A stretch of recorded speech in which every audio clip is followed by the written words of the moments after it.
미국 증시의 생생한 소식 전해드리는 특파원 라이브 시간입니다. 마이크로소프트가 미국의 게임 업체인 액티비전 블리자드를 인수하기로 했죠. 블리자드가 제작한 게임인 스타크래프트, 오버워치 등은 우리에게도 익숙한 게임인데요. 뉴욕 특파원 연결해서 자세한 내용 알아보겠습니다. 네, 김윤가 특파원, 마이크로소프트의 액티비전 블리자드 인수에 청신호가 켜졌다고요? 네, 그렇습니다. 마이크로소프트가 게임 업체 액티비전 블리자드 인수에 한 발 더 다가섰습니다. 앞서 미 연방거래위원회는 마이크로소프트의 블리자드 인수 중단을 주장했습니다. 블리자드는 우리에게도 스타크래프트나 디아블로, 워크래프트, 오버워치 등으로 알려진 게임 회사인데요. 이 마이크로소프트는 690억 달러, 우리 돈으로 약 90조 원, 주당 95달러의 블리자드 인수를 추진하고 있습니다.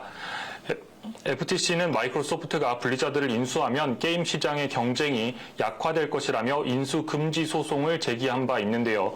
지난달에는 연방법원에 인수 작업을 막아달라며 가처분 신청까지 제기했습니다. 그런데 현지 시간으로 11일 연방법원이 이 같은 가처분 신청을 기각했습니다. 콜리 판사는 판결문에서 FTC가 주장한 특정한 산업에서 수직적 합병이 경쟁을 상당히 저해할 수 있다는 주장에 대해서 가능성이 보이지 않는다고 밝혔습니다. 액티비전 블리자드의 주식은 이 같은 소식에 급등했습니다. 액티비전 블리자드의 주식은 52주 최고가인 주당 92.91달러까지 치솟은 바 있습니다. 블리자드의 주식은 이날 10% 넘게 오르며 마감했습니다.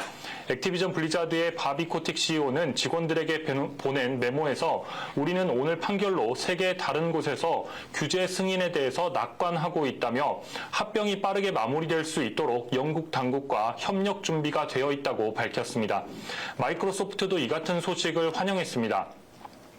마이크로소프트는 신속하고 철저한 결정에 대해서 법원에 감사하다고 밝혔습니다. FTC는 법원의 결정에 대해서 반발했습니다. FTC 대변인은 이번 합병이 게임업계 경쟁에 위협이라는 점을 감안할 때 결과에 실망했다며 소비자를 보호하기 위한 투쟁을 위해서 다음 단계를 발표할 것이라고 전했습니다. 마이크로소프트가 블리자드 인수를 마무리하기 위해서는 글로벌 규제 당국의 승인이 필요한데요.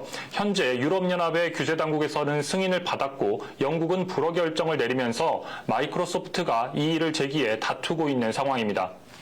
네, 다음으로 뉴욕 증시 마감 상황도 알아보겠습니다. 뉴욕 증시는 소비자 물가지수 발표를 앞두고 일제히 상승했는데요. 관련 내용 전해주시죠.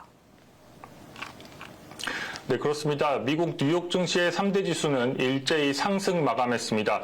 현지 시간으로 12일 다음 날 공개되는 소비자 물가 지수 CPI 상승률이 둔화됐을 것이라는 기대감이 반영됐기 때문입니다. 뉴욕 증권거래소에서 다우존스 30 산업평균 지수는 전일 대비 317.02포인트, 0.93% 상승한 34,261.42에 마감했습니다.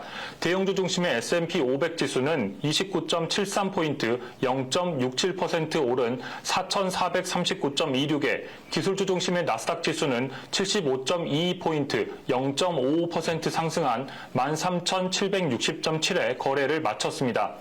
월스트리트 저널에 따르면 미국의 6월 소비자 물가지수 CPI는 전년 대비 3.1% 상승을 기록할 것으로 전망되고 있습니다. JP모건도 3에서 3.2%를 기록할 확률을 45%로 전망하고 있는데요. 만약 이처럼 소비자 물가가 잡혀가는 모습을 보이면 연준의 추가 금리 인상은 한 차례에 그칠 것으로 전망하고 있습니다. JP모건은 또 이보다 낮은 2%대 CPI가 등장할 경우 연준의 추가 금리 인상 가능성이 낮아지고 S&P 500 지수는 1.5% 이상 오를 것으로 예상하고 있습니다.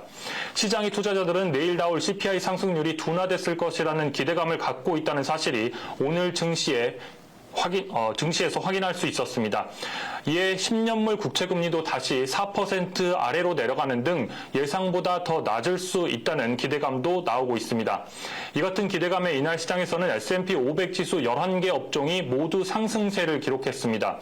국제유가 상승에 힘입어서 에너지 관련주가 1% 이상 오르는 등 상승을 주도했습니다.